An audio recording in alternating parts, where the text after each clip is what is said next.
Tonight, the Ministry of Health rubbishes claims that local fruits are dangerous and can cause death. I want to reassure you that these fruits and vegetables are very beneficial to health. Following the brutal murder of a former pageant queen in Anguilla, allegedly at the hands of her ex, her St. Lucian pageant sister calls for justice and shines a light on the issue of domestic violence. And the family of a missing elderly woman appeal for public assistance to locate their loved one. The details of these stories and more are coming up.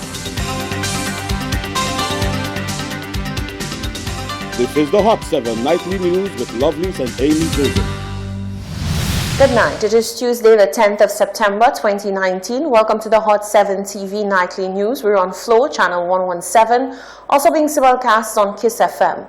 You can watch on our website, www.caribbeanhottv.com, or on our free Caribbean Hot FM mobile app. I'm lovely Saint Amy Joseph. Thank you for joining us.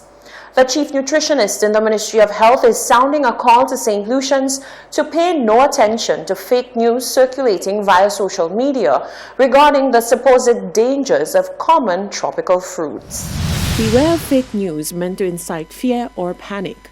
A fake smear campaign against nutritional fruits just about sums up a recent video, according to the Ministry of Health's chief nutritionist. The video, which has been widely circulated via social media platforms like Facebook and WhatsApp, claims that common tropical or Caribbean fruits like sugar apple and mango are dangerous and can even lead to death. Incredulous claims of the so-called dangerous, fast-killing fruits claiming tens of thousands of lives in St. Lucia and other parts of the Caribbean are laughable, but it can also be dangerous content to impressionable minds. Chief nutritionist Lisa Hunt has rubbished the claims in the video.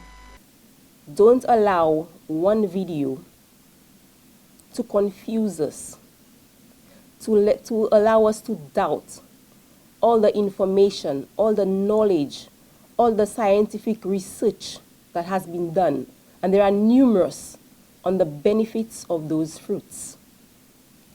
Let us not allow one video by one individual cause us to not to consume healthy foods that has shown benefits to fighting illnesses. Fruits have great health benefits, and research shows that people who eat more fruits and vegetables as part of an overall healthy diet are likely to have a reduced risk of some chronic diseases. Fruits provide nutrients vital for health and maintenance of the body, and local fruits are no exception. These fruits are very beneficial to health.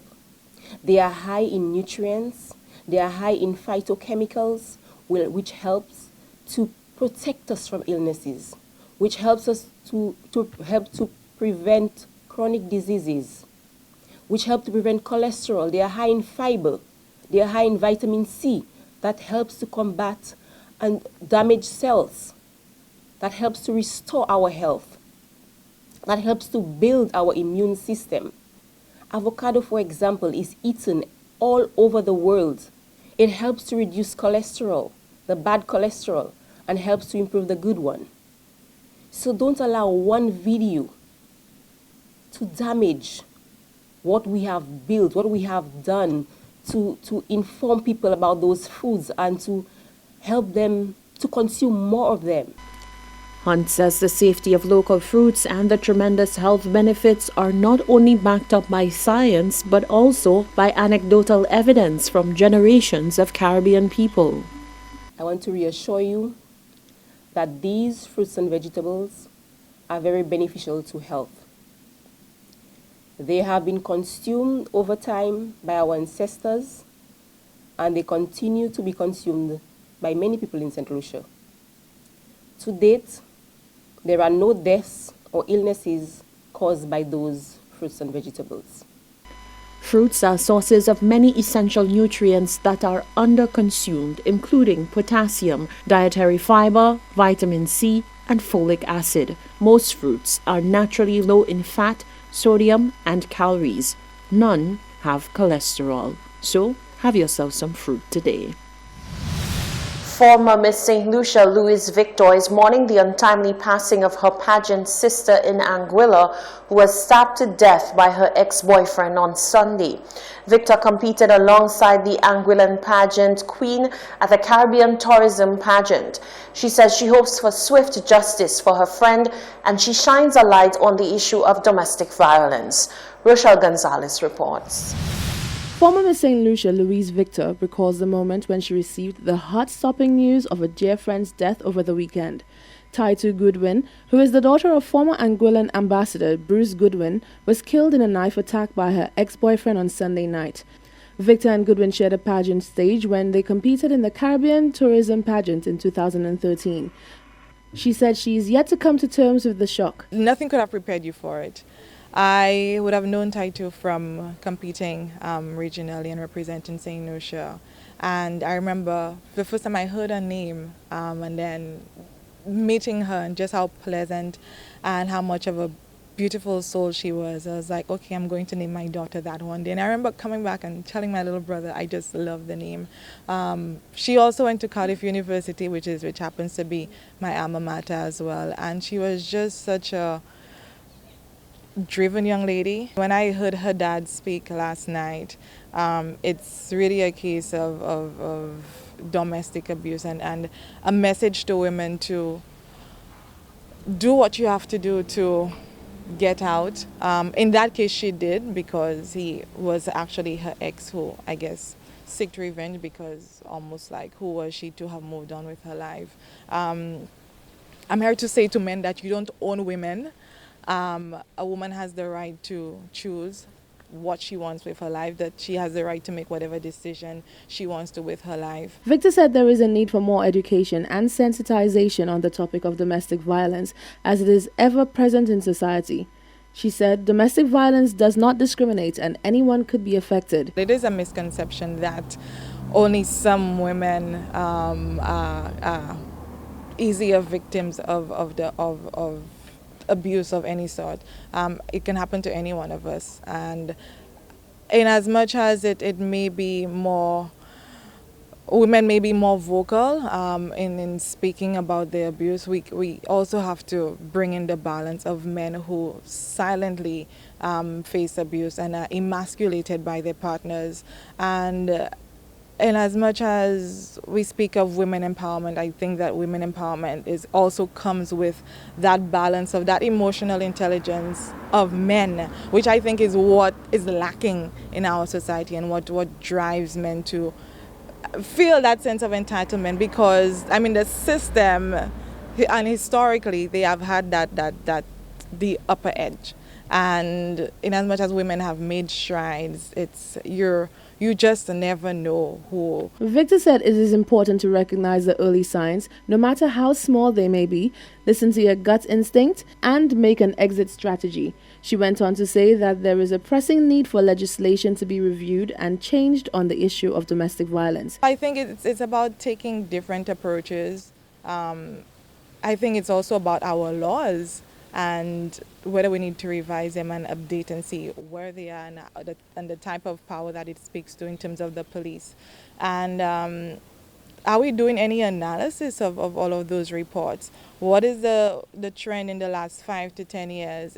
Have we seen an increase in men reporting abuse after something has been reported by a woman? Then what happens 3 to 5 months after? So I mean, we constantly say that it's a holistic approach, and in this case it is, from the law to support groups to the individual to also the support of the family of the victim. Often we just look at support of the individual, but there is also trauma caused on the family or the loved ones of that individual, which I think is something we have not given that much attention to. Victor said she is hoping for swift justice for her friend. The incident occurred in Anguilla. Reporting for Hot 7 News, I'm Rochelle Gonzalez. Residents of Venus Estate and Bel Air community are receiving the short end of the stick due to strike action carried out by drivers plying the Millet route. The president of the Millet Minibus Association says the drivers can no longer serve these areas as the deplorable road conditions have been brought to the ministry's attention numerous times without any resolve. Solange Alfred reports. The Millet Minibus Association has taken a stance against the deplorable conditions of the road network they ply daily by choosing to demonstrate a partial strike. The strike action by the drivers will not affect all the residents of Millet, rather those in the communities of Venus and Bel Air, which is described by President of the Millet Minibus Association, Cyprian Yard, as the areas where the road network is in the worst condition. Two of the communities that are most severely impacted by the condition of the road, we have decided to withdraw our services into these communities, and that is Bel Air. Bel Air, a community that has been developed since 1997, and throughout that time period, we're talking about more than 20 years, nothing significant has been done to repair the roads in this community. The roads they're in very, very deplorable conditions. Some people can't even drive their cars to their homes, that they have to park it by other neighbors and walk to their homes. Venus Estate Road got to a point where after Thomas that it suffered significant damage, and this is where the two schools are. In fact, when I say two schools, now that this academic year that the infant school and the primary school have been merged into one, and so that main school, which is the Millet Combined School, is located within that area. And we are saying also that in this community, it is totally unacceptable to have a school in that area where children are, and the children are required to get to and from school, and the buses have difficulty moving up there because of the condition of the road. Meanwhile, standing in solidarity with the Millet Minibus Drivers Association is PRO of the Cicero Minibus Drivers Association, Alexis Alexander. Alexander says the tariffs paid for road maintenance should ensure all roads are up to par. Due to poor road condition, if the drivers decide not to pass these routes, I don't see no problem. They don't have no problem. The passengers have a problem, but the drivers, if they decide not to put their buses on that road, they're right. I'm supporting them on that, because if we pay how much, I think it's $4 on every gallon for road maintenance, we supposed to get that, and all drivers supposed to get that. Passengers supposed to get good ride on the buses also, because the amount of parts bus drivers have to buy for the year, they're spending over $5,000 on parts every year, sometimes a month too. So government owing people proper road, so the drivers decide not to use their vehicles on that road. I'm supporting these drivers 100% on that. What response have the residents of Bel Air community and Venus Estate expressed in regards to the partial strike? Yard says the response is mixed. Who doesn't want transport to their home? And in an area where people usually would have some form of a load carrying and that kind of thing, and they have to walk to their homes, it is taxing for some of them. But on the other hand, they do understand.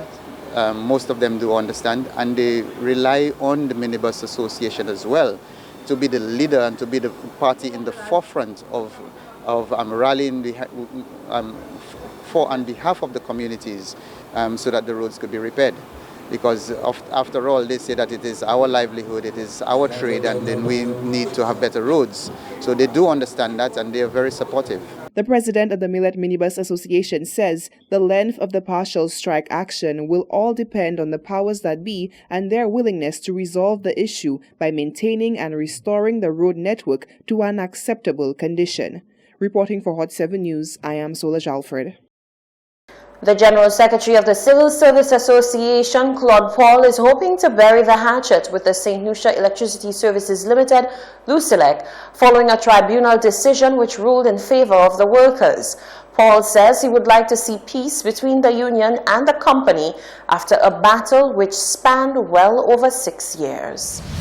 The Civil Service Association and Lucelec have a long-standing issue regarding the company's grade structure for Grade 1 employees. The two parties have been at loggerheads for a little over 6 years. The parties concluded negotiations in May 2013 and signed off on the details of their agreement. According to the CSA, Lucelec submitted the draft collective agreement to the Labour Commissioner for signature, and at that stage the union discovered a discrepancy, that the 15-point grade structure which had been agreed to was omitted. Lucelec countered that the grade structure the CSA once implemented does not exist anywhere else in the organization, and that the CSA had failed to produce any conclusive evidence confirming Lucelec's agreement on the specific grade structure that the union wanted. The matter went before the Labour Tribunal, and after 1 year, the CSA is now claiming victory.